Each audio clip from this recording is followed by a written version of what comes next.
Sosok yang sangat kontroversial dalam beberapa minggu terakhir ini khususnya, Bang Rocky Gerung. Saya sekarang harus memperkenalkan Bang Rocky ini sebagai terlapor kasus dugaan penyebaran berita bohong, Bang Rocky. Saya mulai dari dalam pidato kenegaraan sidang tahunan MPR tadi. Presiden Jokowi menyinggung soal dirinya yang sering disebut. Presiden bilang sebagai pribadi dia bisa menerima itu tapi juga menyayangkan. Karena sepertinya ada budaya sopan santun, budi pekerti yang hilang dari bangsa ini. Anda kan termasuk orang yang berkata-kata kasar ya terhadap Presiden Jokowi. Iya, kekasaran saya itu untuk menghalangi orang menganggap bahwa kebijakan negara itu harus diizinkan. Harus diucapkan dengan cara yang masuk akal, diucapkan dengan cara yang sopan santun. Padahal kekasaran saya itu saya ucapkan di ruang publik justru yang dijaga oleh peralatan demokrasi. Jangan salahkan demokrasi itu, salahkan kebijakan yang memungkinkan dikritik di dalam sistem demokrasi. Kan itu intinya kan. Jadi ada satu faktor yang diabaikan Pak Presiden itu, yaitu kebijakan yang masuk di dalam wilayah demokrasi itu adalah objek caci maki itu. Jadi kalau nggak mau dicaci maki jangan bikin kebijakan, kan begitu. Oh, jadi Anda merasa kalau pejabat publik itu memang sudah sepatut ya dicaci maki, dikata-katai? Bukan sepatutnya, dia ditakdirkan untuk dicaci maki. Karena dia adalah petugas rakyat. Kita gaji Pak Presiden. Jadi posisi moral saya sebagai warga negara lebih tinggi dari dia. Kan itu dasarnya kan. Kan Presiden itu peminta-minta suara. Waktu pemilu dia kampanye itu akan bikin ini. Kan pilih saya, pilih saya. Karena itu dia harus menerima konsekuensi. Ketika dia jadi pejabat publik, dia harus rela untuk dicaci maki itu. Dasarnya itu. Tapi bukan menyebut caci maki pada persona kan, tapi caci maki pada dia yang menduduki posisi publik. Kalau sudah terjadi polusi di wilayah budaya sopan santun yang melukai, ini jelas melukai budi pekerti bangsa Indonesia, kemudian masyarakat yang mencintai Presiden Jokowi itu terluka dengan kata-kata terhadap Presiden Jokowi. Yang terluka mereka yang mencintai Presiden. Jadi Anda tidak merasa bersalah telah menyakiti rakyat yang mencintai Presiden? Mereka merasa bersalah nggak memuji berlebihan pada Presiden? Sama aja kan. Jadi memuji berlebihan itu juga buruk bagi demokrasi itu. Jadi sekarang masyarakat yang mencintai Presiden Jokowi yang salah, mereka yang baper? Tidak, mereka punya hak itu. Tetapi punya hak juga orang yang tidak menyukai Presiden, tidak menyukai kebijakan Presiden memberi kritik. Saya beritahu satu budaya di Bima itu, ada budaya untuk mencaci maki raja satu hari sebelum dia naik takhta raja, dia diseret ke pasar, dicaci maki di situ. Di dalam budaya Jawa ada budaya protes. Yang diam itu lebih hebat atau lebih intensif kritiknya daripada caci maki kan. Rakyat Jawa itu kalau dia nggak suka pada si raja itu atau pada sultan, itu ada fasilitas untuk berdiam berjemur diri di depan istana tuh. Sampai si presiden keluar, sampai si raja keluar. Bagaimana itu masih relevan dengan kondisi kita sekarang? Sangat. Kan semua orang dibekali kemampuan untuk berpikir. Karena dia berpikir, maka dia bikin perbandingan. Karena dia bikin perbandingan, maka dia pilih memuji atau mencaci. Oke, jadi bisa saya simpulkan Anda ini tidak menyesali kata-kata yang sudah Anda keluarkan kepada Presiden Jokowi itu? Bahwa kata-kata itu menimbulkan kontroversi, menimbulkan pro kontra. Tapi saya minta maaf bukan pada Presiden dan bukan pada PDIP itu. Sudah berulang kali katakan itu kan. Tapi saya minta maaf karena dia menimbulkan pro kontra itu, lalu terjadi kehebohan yang sampai sekarang masih berlangsung kan. Oke, Anda minta maaf karena menimbulkan kontroversi, pro kontra, berarti Anda mengakui Anda sudah buat keonaran? Bukan saya yang buat keonaran. Akibat dari ucapan saya itu timbul keonaran. Yang mesti diperiksa siapa yang sponsori keonaran. Kan Anda subjeknya, kalau tidak ada ucapan itu tidak ada keonaran. Tapi saya subjek yang tidak menghendaki ada keonaran. Ada yang memanfaatkan pikiran kalimat saya itu untuk memproduksi keonaran. Anda tidak menghendaki adanya keonaran. Jadi niat Anda ketika menggunakan kata-kata itu apa, Bang Rocky? Terarah pada kebijakan.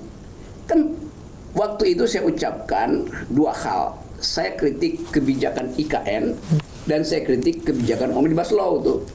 Lalu orang bilang, kenapa Anda pakai kasar? Kenapa saya nggak boleh pakai kata kasar? Untuk produk yang betul-betul buruk. Masa sih puji-puji Omnibus Law? Oh, Omnibus Law ya ada baiknya supaya kalau begitu diganti dulu tuh. Kan bisa keras saja, Bang Rocky, tidak perlu kasar. Ya, Tidakkah itu lebih efektif, tidak perlu menimbulkan keonaran? Kalau saya nggak bisa bangunkan orang dengan waker, saya siram di air. Jadi Bang Rocky ini mau membangunkan apa dengan kata-kata itu? Membangunkan kesadaran publik buat dua kebijakan Jokowi ini bermasalah secara hukum dan tidak fungsional untuk menghasilkan kesejahteraan. Yang ada sekarang membangunkan amarah publik. Ya, amarah yang direkayasa kan. Siapa yang merekayasa? Tanya pada PDIP. Jadi Anda menuding PDIP yang Yes. mengorkestrasi ini? Iya. Secara spesifik siapa di PDIP? Hasto. Hasto. Iya. Kenapa? Dia yang lebih dulu mengatakan bahwa itu Rocky Gerung mesti dipenjara. Lalu relawan ikut. Jadi puluhan laporan kepada Anda itu diorkestrasi PDIP? Pasti. Pasti ya? Yes. Nanti kalau Anda dipersoalkan lagi atas pernyataan ini Bisa bagaimana? buktikan. Oke. Kita lanjut ke poin kedua dalam pidato kenegaraan sidang tahunan MPR. Presiden tadi juga, ini konteksnya adalah politik. Saya ingin tanya pendapat Anda. Presiden mengatakan dirinya juga sering disebut Pak Lurah. Jadi kalau ditanya Capres Cawapres, banyak yang menyebut tunggu arahan Pak Lurah. Tapi Presiden menegaskan, saya bukan lurah, saya bukan ketua umum partai, saya bukan ketua umum koalisi. Apa pendapat Anda soal ini, Bang Rocky? Kalau judul lagu It is too good to be true. Artinya orang tidak melihat apa yang diucapkan Pak Presiden, tetapi apa yang dia lakukan selama ini, itu cawe-cawe. Kan Presiden sendiri yang bilang bahwa saya akan cawe-cawe. Kenapa dia tarik lagi uraian itu bahwa dia tidak ikut campur? Ikut cawe-cawe itu artinya ikut campur. Dan yang lebih berbahaya, hal-hal yang sifatnya today's politics, dia ucapkan di dalam pidato kenegaraan yang punya dimensi historis itu. Saya perhatikan tadi, itu kalimat-kalimat yang diucapkan di menit-menit pertama. Jadi ada kemarahan pada Presiden. Dan kemarahan itu dicicil melalui kalimat-kalimat tadi. Mengulang bahwa, ya disebut pelangak-pelongo, itu kan udah lama tuh. Disebut udah lama juga, disebut sama aja kan. Jadi Presiden menyimpan dendam sebetulnya tuh, itu masalahnya di situ kan. Jadi, Bukan Anda yang dendam kepada Presiden. Anda kan selama ini sering konsisten mengkritik Presiden Jokowi. dendam pada Pak Jokowi. Jadi tidak ada dendam? Saya nggak ada problem pribadi dengan Pak Jokowi. Saya punya problem dengan kebijakan beliau sebagai presiden. Kan dendam itu kan pribadi. Kan ada dendam pada lembaga. Jadi secara pribadi Anda tidak menyimpan dendam, tidak menyimpan dengki kepada Jokowi. Bukan nggak nyimpan, nggak ada gunanya juga menyimpan dendam pada orang yang sebetulnya dia tahu dari awal bahwa dia salah Oke. menerapkan kebijakan sebagai presiden. Selama ini Anda persoalkan adalah kebijakan Jokowi ya. Hampir 10 tahun, menurut Anda memangnya kebijakan Jokowi tidak ada yang baik? Kalau ada udah saya ucapkan. Jadi tidak ada selama ini? Kalau ada pasti saya puji itu. Coba di Silvi terangkan. Apa yang bisa saya puji? Infrastruktur berantakan. Demokrasi indeksnya turun. Kesetaraan, tidak ada kesetaraan di situ. Potensi kerusuhan rasial ada di mana-mana sampai hari ini. Jadi apa yang saya pujikan? Anda ini memang sengaja memposisikan diri itu sebagai pengkritik sejak awal, sehingga akhirnya menutup mata kepada seluruh pencapaian yang ada di pemerintahan ini, atau bagaimana sih, Bang? Gini, pencapaian yang dijanjikan Jokowi itu dievaluasi oleh MPR tuh. Oke. Sekarang saya tanya, apa yang sudah dievaluasi oleh MPR? Nggak ada. Oh, IKN itu nggak dia janjikan tuh.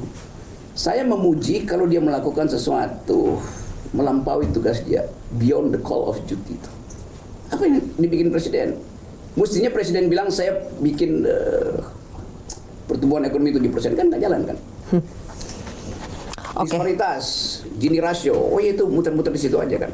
Tapi Indonesia itu di mata dunia itu adalah lembaga negara yang paling korup dan masuk dalam 100 negara miskin tuh. Indonesia indeks demokrasinya turun, penghargaan terhadap HAM juga buruk tuh. Jadi semua pidato presiden dibatalkan oleh parameter dunia. Mau percaya mana? Percaya lembaga survei, percaya riset dunia? Kan itu dasarnya. Oke, atas semua kekurangan-kekurangan itu Anda menilai seorang presiden, pejabat publik itu pantas dicaci maki dengan kata-kata yang kasar? Tidak pantas. Tidak pantas. Artinya biarkan dia lakukan kejahatan terus-menerus. Tunggu, tidak pantas, tapi Anda kan sudah melakukan Karena itu saya balik kalimatnya. Kalau tidak pantas artinya dia boleh melakukan kejahatan tanpa verifikasi publik. Kan caci maki itu verifikasi terhadap kebijakannya. Jadi Anda sedang memverifikasi Iya kebijakan. jelas, karena saya verifikasi buruk maka saya caci maki kan. Kan dari awal saya memposisikan diri sebagai pengkritik. Ada yang memuji presiden. Udah, hak mereka memuji. Kenapa saya masih memuji? Kalau saya memuji, maka saya akan minta semua orang memuji. Itu artinya kita bikin presiden jadi presiden seumur hidup kan. Mereka yang memuji nggak saya persoalkan tuh. Kenapa saya mengkritik mereka persoalkan? Karena kata-katanya kasar, Bang. Mereka memuji dengan cara yang juga menjilat gitu. Kata-katanya juga buruk.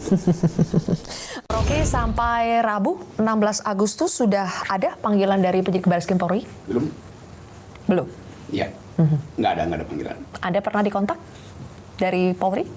Saya dapat sinyal-sinyal. Apa tuh sinyal-sinyal?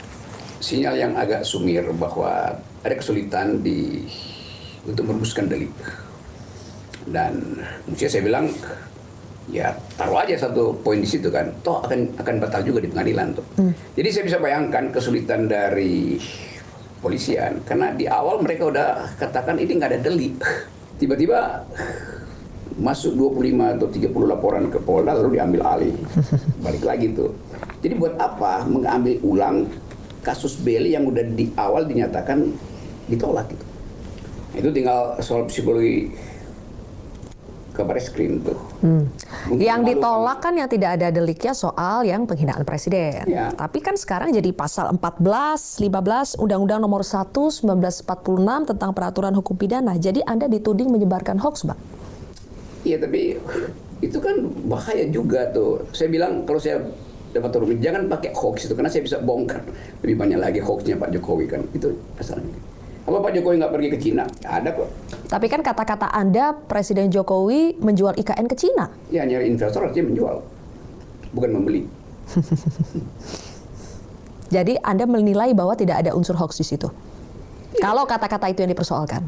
Iya, kan itu bahasa Indonesia, bahasa gaul dari cari investor artinya jual.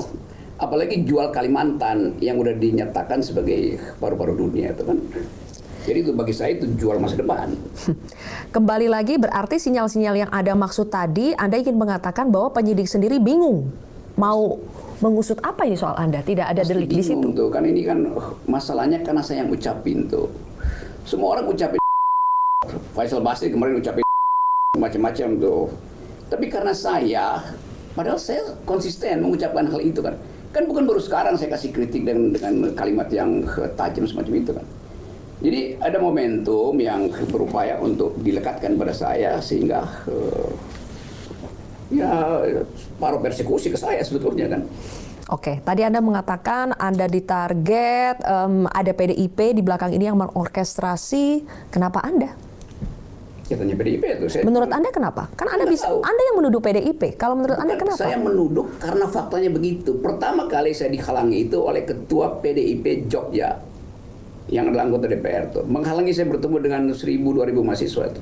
Oke. Artinya ada desain dong. Iya, Bang Rocky kan mengatakan sebetulnya yang mengatakan seperti ini bukan hanya saya, ada kok orang-orang lain dan saya sudah dari dulu seperti ini, tapi karena ada momentum ini makanya akhirnya saya seolah-olah ditarget. Untuk apa? Pertanyaan saya untuk apa Bang Rocky ditarget? Kan satu orang PDIP bilang saya agen asing tuh, agen Amerika tuh. Coba saya buka logikanya. Dia bilang saya agen Amerika tuh. Berarti saya tidak boleh pro buruh. Kan buruh itu sosialis, Amerika itu liberalis.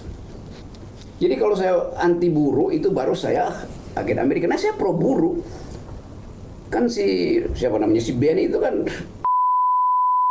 dia nggak ngerti ideologi itu. Nanti Anda dipersoalkan lagi loh menyebut ini. Itu keterangan saya tuh. Dia nggak ngerti bahwa di Amerika itu menyebut liberal itu artinya kiri. Di Eropa, I am a liberal artinya kanan. Itu aja dia nggak paham. Coba. Itu kalangan liberal, iya. Di Amerika itu liberal tuh kiri. Oke. Posisi ideologi. Jadi Bang Rocky yakin tidak akan jadi tersangka? Nggak mungkin. Nggak mungkin? Yes. Ini kata-kata Bang Rocky ya? Yes. Tidak mungkin jadi Dari segi akal tersangka? sehat nggak mungkin. Hal yang sama waktu saya bilang Presiden Jokowi tidak paham Pancasila dilaporin. Saya bilang Presiden macam-macam, segala macam lah. Udah pernah dilaporin kok. Dan kalau konsisten dengan cara berpikir stare decisis itu, maka yang sekarang itu sekualitas dengan yang kemarin. Ada yang dihitung itu mungkin ada 30-40 laporan. Oke. Tapi Anda nothing tulus nggak sih, Bang Rocky? Kalau misalnya nanti, ya katakanlah sampai ke pengadilan ini prosesnya. Kalau nggak punya apa-apa, apa yang hilang? Oke. Bang Rocky, saya juga ingat di konvers Anda itu Anda tidak minta maaf spesifik kepada Presiden Jokowi, tapi Anda minta maaf ke putra Presiden Jokowi, Gibran Raka Buming Raka, karena dia dibully sebagai imbas dari kasus ini. Ya, saya minta maaf pada semua rakyat Indonesia yang kena imbas dari kontroversi ini. Yang kena imbas juga adalah si Gibran tuh, karena namanya disebut, ya oke, saya bilang ya Gibran juga kena imbas kan. Karena Gibran dibully tuh, tegur tuh teman lu tuh. Kan itu dasarnya kan. Maka saya bilang oke, sorry ya, kok bisa nyampe ke situ tuh. Yang lain juga sebetulnya, cuman karena Gibran adalah anak presiden, bukan anak presiden, anak Pak Jokowi itu. Karena presiden nggak punya anak, nggak boleh punya anak. Nggak masuk akal kalau presiden. Anaknya Joko Widodo, oke. Yes. Anda bahkan minta Gibran itu ya, Anda mengaku sohib dengan Gibran, kemudian juga Anda minta Gibran untuk mulai mempersiapkan diri karena berpotensi jadi pemimpin masa depan. Kita tahu sekarang ada uji judicial review di MK soal batas usia capres-cawapres mau diubah dari minimal 40 tahun menjadi 35 tahun. Anda sepakat itu? Karena itu bisa menjadi peluang bagi Gibran untuk menjadi pemimpin masa depan alias sebagai cawapres. Saya udah tegur, saya minta supaya jangan diayain itu. Sebab itu kan perubahan persyaratan itu hanya diarahkan pada Gibran.